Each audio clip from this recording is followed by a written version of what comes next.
Hello mga kagandang buhay, welcome back sa ating pag-aaral sa mga nabili nating baka. So dito sa Canlaon ngayon, dalawa pa lang ang aming nabili at hawak-hawak ko po ang papel na live weight nila. So nung nakaraan, meron po kasing issue na ibinangon natin dito sa Canlaon na sabi nila, wala daw silang tiwala sa timbangan dito. Pero nung nag-recovery po tayo sa Katay, okay naman po. Ang naging live weight nila, base po sa recovery ng karne, nung nakaraan natin na income reveal. At bilang dagdag pa po mga kagandang buhay sa ating pag-aaral, i-compare po natin ngayon ang live weight nila sa recovery po ulit. Para at least madagdagan pa po yung familiarization natin, live weight versus recovery po sa carcass weight. Kaya pakita ko po sa inyo ngayon ang kilo live weight ng bawat isa.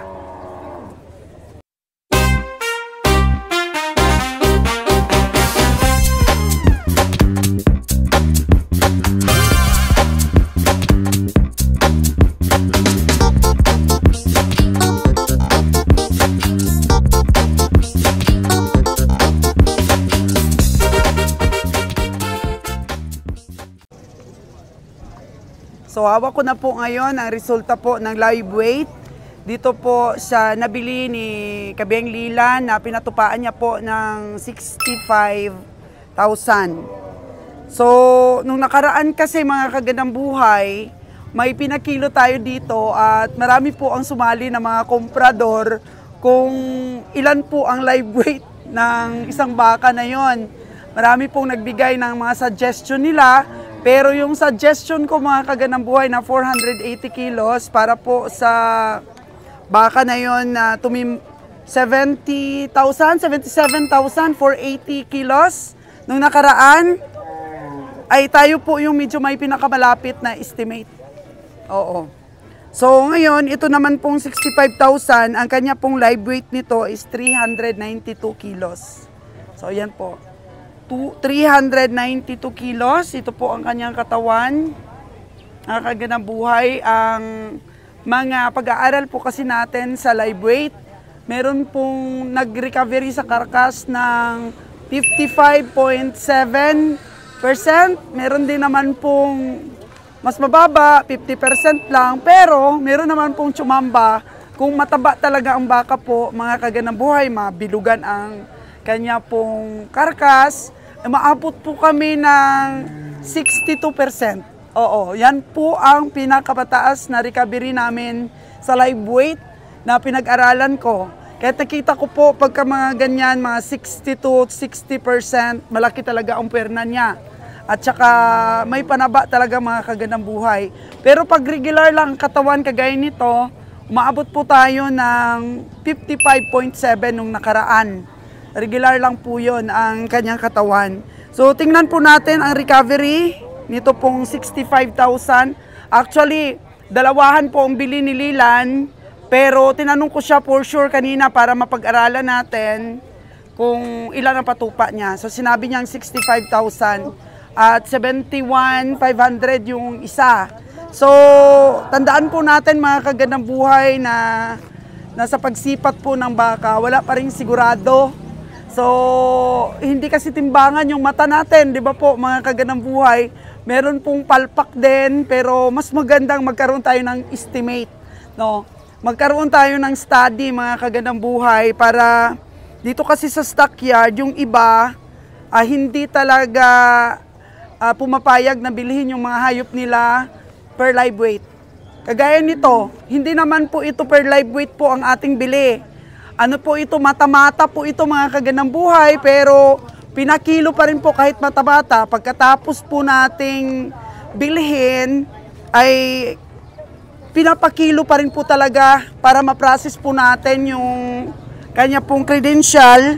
Pinapakilo po talaga. Kaya kahit mata-mata siya, meron tayong live weight sa kanya mga kagandang buhay, mapag-aralan pa rin natin yung tamanyo. So 65,392 carcass weight. Mga kagandang buhay, tingnan natin kung ilang percent po ang magiging recovery natin. Kaya dumako naman po tayo dito po mga kagandang buhay sa 71,000 plus po yung commission ng ahente na 500. Kaya naging 71,500, 65,141.5. So, ilan po ang karkas? O ilan po ang live weight? Hindi pala karkas. Ayan po, oh. Yan. Para po sa 71,477 kilos. Kung naalala po ninyo yung 77,000 na nabili natin dito, ano po yun? 480 po kasi yung aking estimate. Parang 487 lang yun ang kilo, mga kagandang buhay. So 77 yun. Ito 71,500, 477 kilos. So medyo sa live weight po mga kagandang buhay, mas malaki po ito. Mas malaki po ito mga kagandang buhay. Doon po napatunayan namin ni Kabeng Roger. Ngayon po, kumbinsido na po talaga siya na wala pong problema yung kiluhan dito sa Kanlaon. Kasi sabi niya, okay naman ang recovery po sa karkas weight. Kaya 477 kilos, ayan po ang karkas. Kahit na mata-mata lang po natin siya nabili, tinimbang pa rin. Kaya swak na swak po sa ating pag-aaral na gagawin. So, i-income reveal ko rin po ito, mga kagandang buhay. Ang 141,500 pesos ay tumimbang po ng 392 kilos at 477 kilos. Para po magkaroon po tayo ng basihan at kahit po sa mata-mata lang ang ating pagbili, sumakto pa rin po siya kahit nabili natin sa live weight. So, i-calculate ko po ito, mga kagandang buhay, kung magkano dapat ang live weight price nito, mga kagandang buhay, bawat kilo ba sa halagang 141,500. Para malaman din po natin, mga kagandang buhay, kung magkano pala ang patupa natin pag pumayag yung farmer na per kilo po ang bili natin. So 141,500, pagkatapos po natin ito. I-additional po natin itong dalawang timbang. Tapos yung total na timbang, i-divide po natin sa 141,500 para po makuha natin ang ratio ng per live weight po na na presyo po, mga kagandang buhay. So pag-aaral pa rin po ito para po sa mga gustong matuto dahil hindi rin po ito na pag-aaralan sa school. Sabi ni Ron's Farm Official, ang sukat at ang timbang daw ng baka ay sa tape measure po, sa sukat daw po. May mga sukat-sukat silang ginagawa sa school. Pero ito po yung accurate talaga yung napag-aralan natin, yung actual po na binili na natin, magagamit po ng ating mga nag-aaral ng agriculture, itong ating vlogs, kung paano ba mag-estimate ng kilo at para sa karkas po ng ating baka. Kasi yun, nakita ko po sa study ng anak ko may measurement sila sa haba ng baka, sa kapal, ganyan. Hindi pa natin nasubukan yun, mga kagandang buhay. Sa atin po actual. Kaya ina-invite ko po kayong batayan din po itong paglabas ng ating income reveal pagkatapos po silang madala sa katayan at makilo po ang kanilang carcass weight. Ayan po, mga kagandang buhay, focus natin yung katawan ng baka, yung 71.5. Ayan. Kasi nakakalamang po ang edad nito dahil mas may edad ang baka, mas mabigat. Ang katawan po niya, tamtaman lang ang laki. Hindi masyadong mataba, hindi rin po masyadong payat. Pero matimbang, solid. Solid hugot ba, mga kagandang buhay, siksik. Siksik po ang kanyang katawan. Kasi hindi po jelly-jelly o yung sobrang taba na parang lumilindol pag naglakad. Maluwag po ang laman. Pero ito po, medyo matibay po ito sa loose weight dahil matigas po ang structure ng kanyang muscle.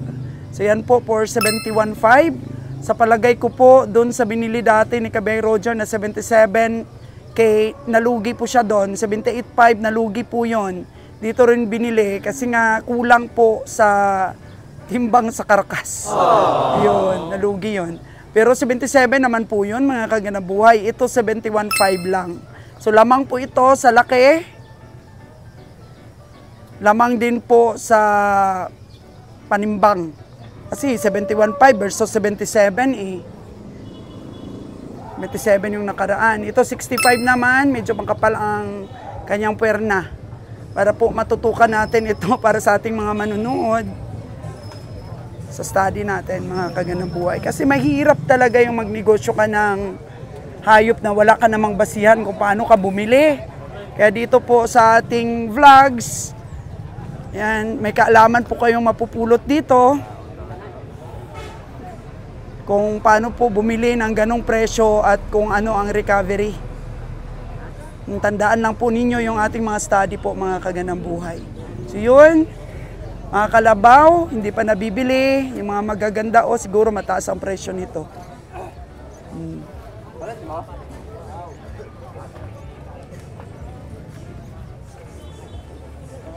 Napin na natin ang ating mga kabiyahe kung nadagdagan pa yung ating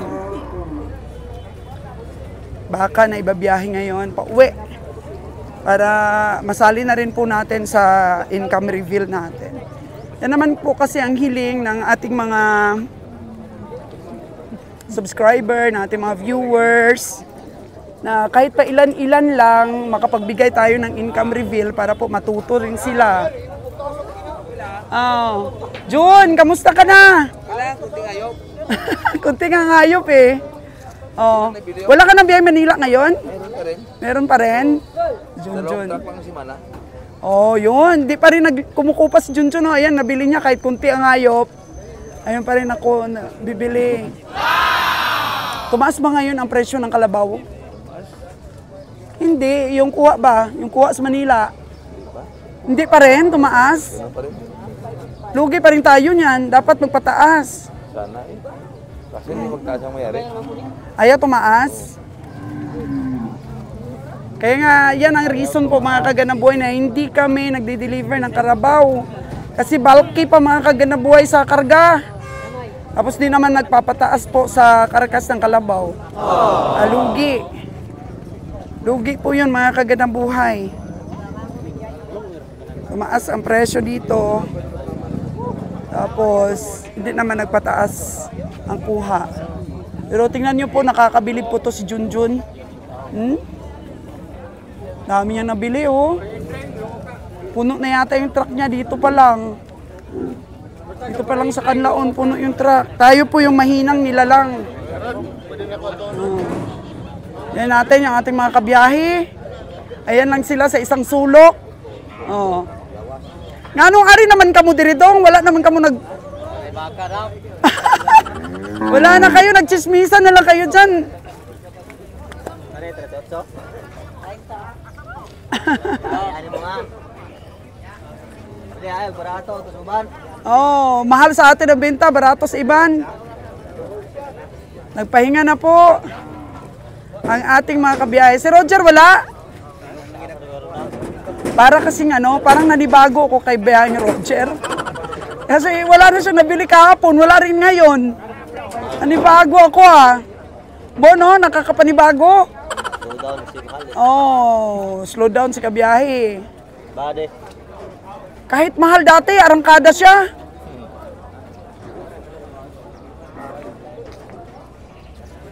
May mga malalaki pa dito, oh.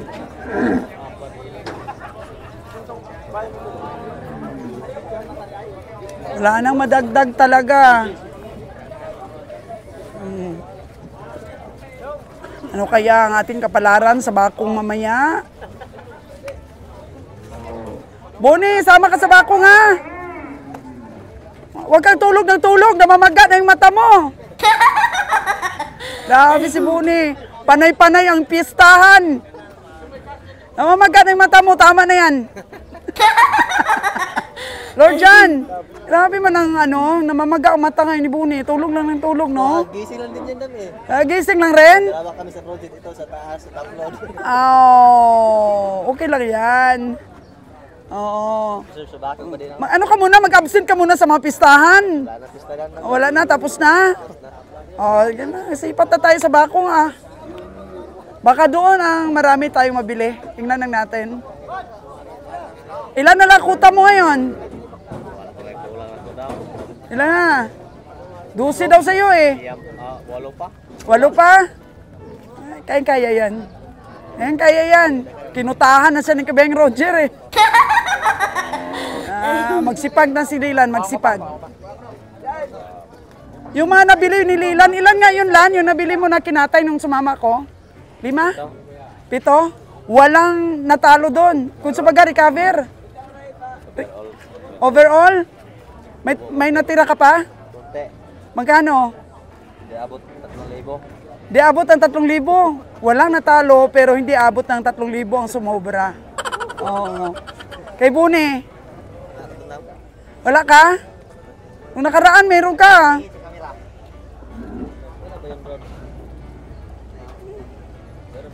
Yung mag-brother, Sino mas pugi mga kaganang buhay? Si Lorjan ba? O si Buni? Si Joel! Joel, harap ka dito! Si Joel ay grabe. Pugi naman ka, Joel. Oy! Joel, umuwi ka ng ng election. Umuwi rin ba yung asawa mo? Nagpangita kayo doon? Nagpangita kayo? Ha? Umuwi siya, umuwi. Nakapirma daw siya pero hindi nakalagbok. Nakapirma ka daw pero hindi nakalagbok? Ha? Nakadali? Nakapirma, hindi nakalagbok. Nakatamla. Grabe, ganda si Lilan, Nagbalikan na sila, Lan. Masarap daw for the second time around. Tama ba yun, Boni? Masarap sa pangalawang pagkakataon? Tood na, pre? Tood. Tood, mas lalong uminit ang pagmamahalan the second time around. Mas lalong minahal mo yung asawa mo, hindi? Hiya si Jewel, hiya. Nahiya siya, Lan. Nahiya siyang umamin. Nakabuto sa iyang asawa, nakabuto. Pagkaan, mag-eleksyon ba? Tamla yan? Tammark. May tinta, may tinta. Pasensya, Joel, loko talaga kasi itong mga kasamaan mo sa trabaho. Hiwalay po kasi sa asawa si Joel para po sa mga hindi nakakaalam. Pero nagbalikan na kayo, Nagbalikan? Okay na, okay? Okay na daw, okay na. Okay na daw, sigurado naka-signature siya doon. Talo sila ni Padilla at Catherine. Luko talaga tong mga na to. Parental guidance yun, Pipay. With parental guidance yung aming pinag-usapan dito. Wala, uwi na tayo. Ano pa hinihintay natin ito?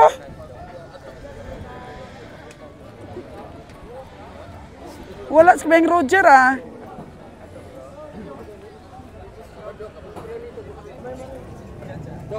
ayan pala po mga kaganang buhay, Ulitin lang po natin kasi nagkamali po ako kanina. 71.5 lang po ang aking calculation kasi 141,500. 76,500 dapat. Tsaka 65. So, 76,000 pesos, hindi po 71,500. 76,500 pala yun mga kaganang buhay. So, tumimbang siya ng 477 kilos. Oo, tapos yung estimated price niya for slaughter, 66,780. Yun lang dapat talaga mga kagandang buhay, no? Kaso lang, 76,500 po siya, Oo, yan po ang kanilang estimated mga kagandang buhay na presyo. Kung ganito sana ang 66,780, panalo sana tayo, malayo sa pagkatalo. Kaso lang, plus 10,000 po ang kanyang presyo. Para mag 141,000 mga kagandang buhay, 76,500 po ito. At saka dito po, yung 65. Tama naman po kanina ang ating pagkalkyo. So estimated nila dito, price for slaughter, 54,880 lang sana. Pero 65,000 po yun. So ano po, ang estimated po ng dito sa stockyard, ganito lang sana ang presyo yun, ang hayop na yun mga kaganang buhay. Pero sa totoo po talaga na price ay 65,000 yun at ito po yung live weight.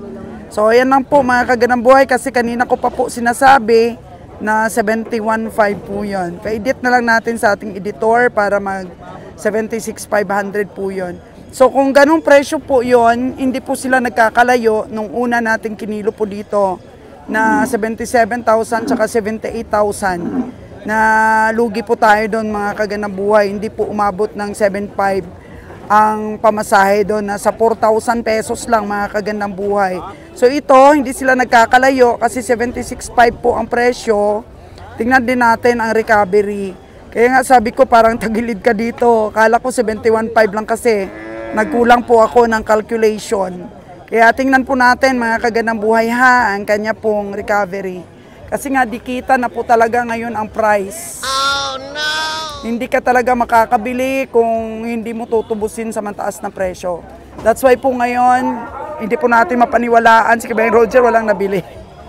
O baka naghahanap-hanap pa. Baka may binabalik-balikan po siyang sipat. Wala pang alas 7 mga kagadang buhay at nagpe-prepare na po kami para umuwi. Na makaproceed po tayong maaga pa sa bakong.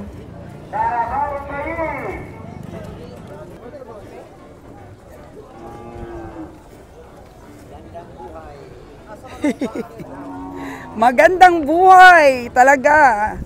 So ano dyan, nakadagdag pa? Wala. Yun kay Lilan yun. Uwi na tayo eh. Wala naman ikaw dagdag eh. Oh, almusal pa ba tayo? Kumain na kami ng inday-inday. Dito kumain. Kumain kami ng suman. Bahala kayo. Aking avid viewers oh. Agot, madam, palangga kayo, no? Oh, agot. Hindi ba na ako anak, oy? Ano lang na ako ni kay Roger nga friend, ang iyang tatay. Iya mo magnaong, madam. Parihot ako nugnaong, day. Oo. Nag-ano siya, ano lang po, working, ano ngayon, vacation work. Uwi na tayo ah.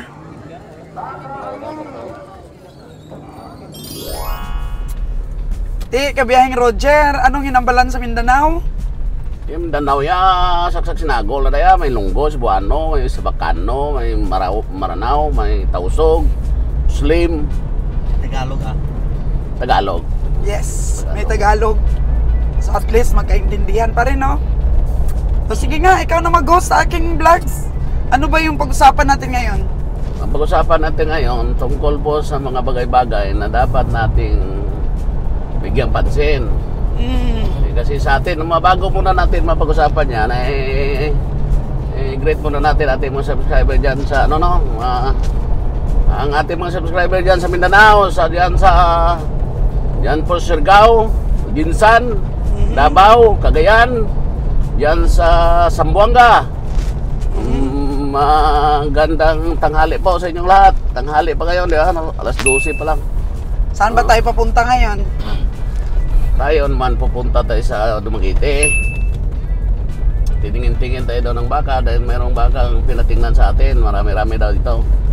Kaya nga sabi ko, sa atin yung mga kaibigan dyan na ganun din ang negosyo sa Mindanao, misis nila ko, walang problema yan. Mamasyal tayo sa Mindanao. Kung mayroon mga opportunity dyan sa Mindanao, pwede rin. Kasi marami nakakilala sa atin dyan sa Mindanao eh.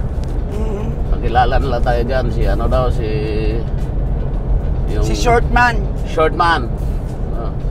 Yan po yung ating dyan.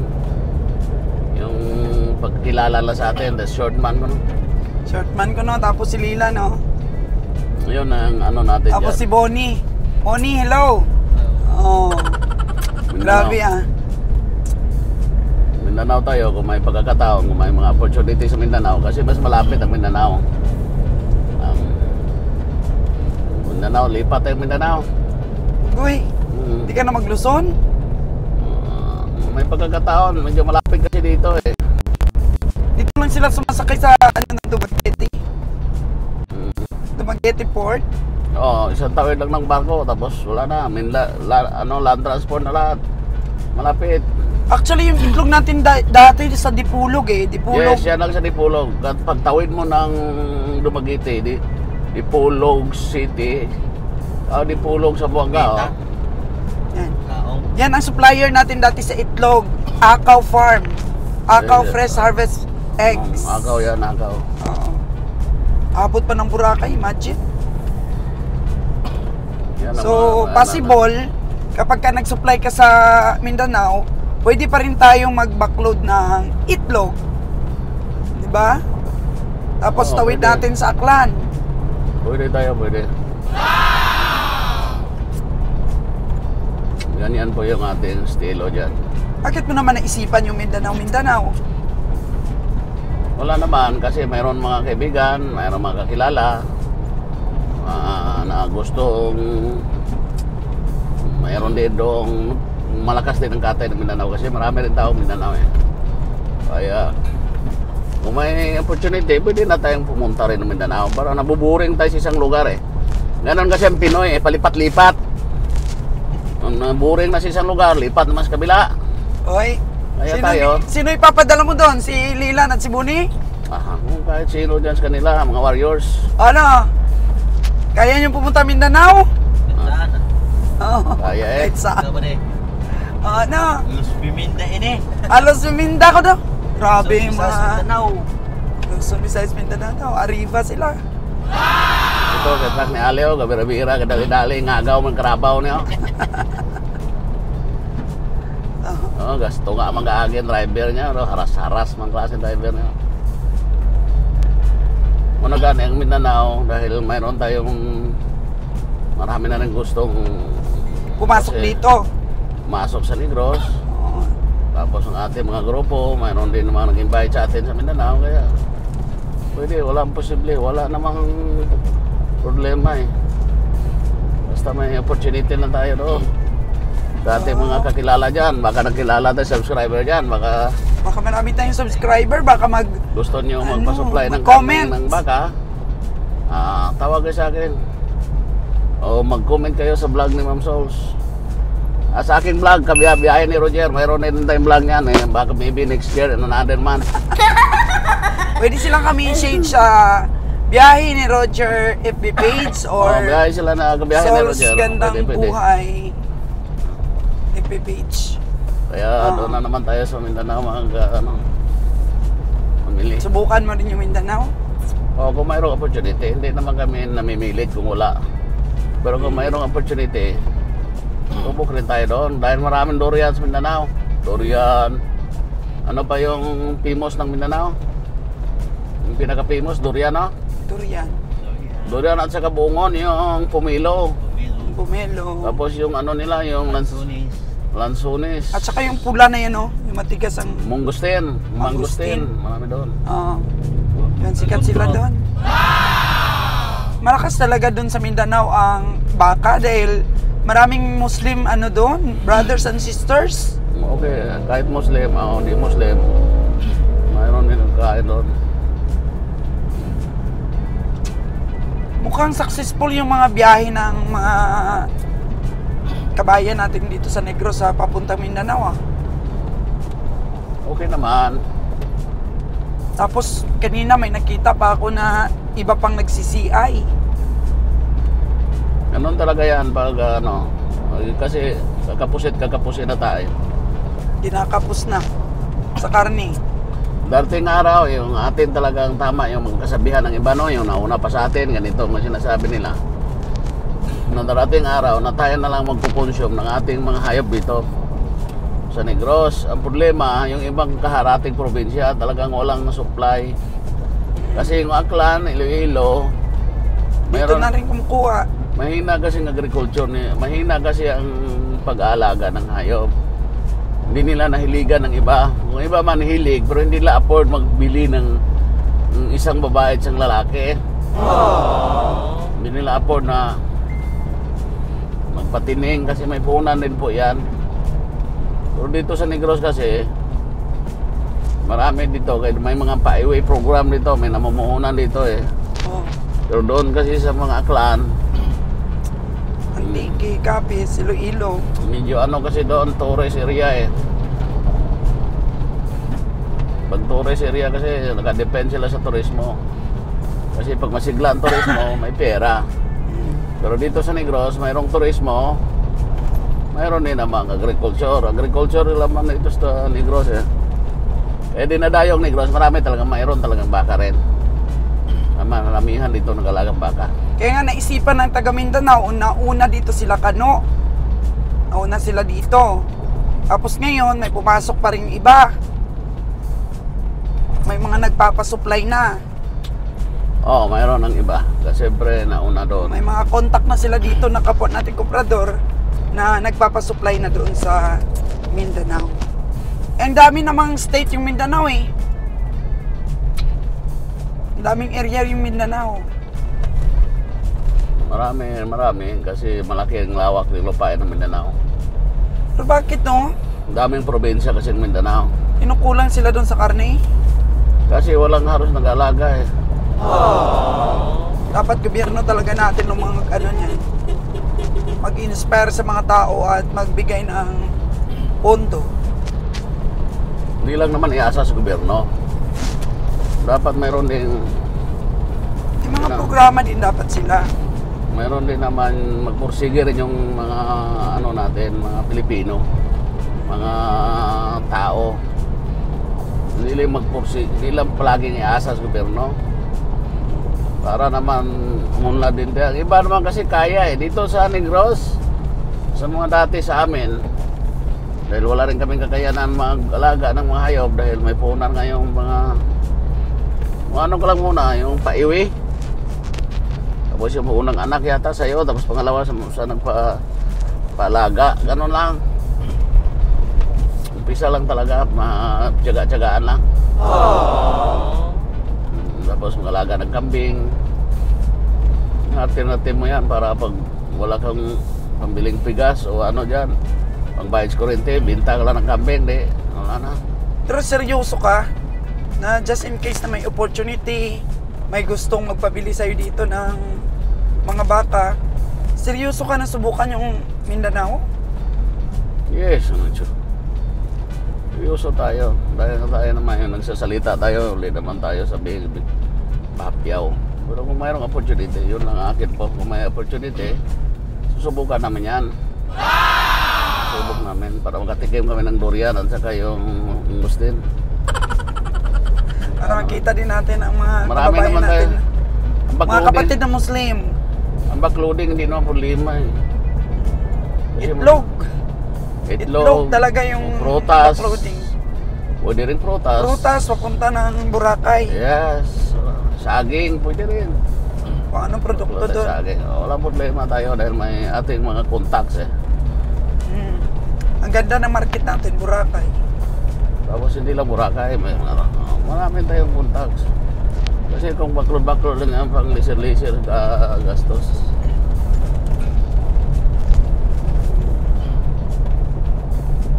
Ano lang kasimple yan.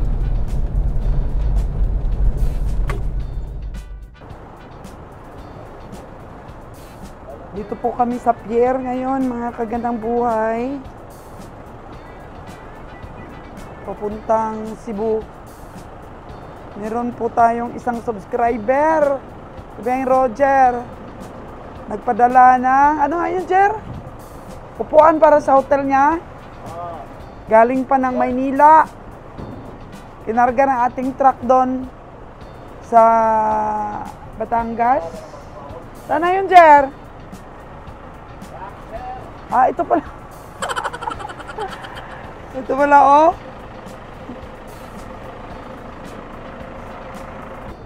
So, ayan pala mga kagandang buhay, ang rock chair na pinadala po ng isang subscriber natin. Saan ito galing, Jer? Galing ng Laguna. Galing pa ng Laguna. Tapos, itatawid papunta ng Cebu. Kinarga pa po sa ating tracking. And then ngayon, nandito tayo, hinihintay pa natin yung isang barko na makadaong. Kasi doon nakasaka yung kanyang tao papunta po sa kanyang hotel. Sino nga yun, Jer? Si Engineer Galvez.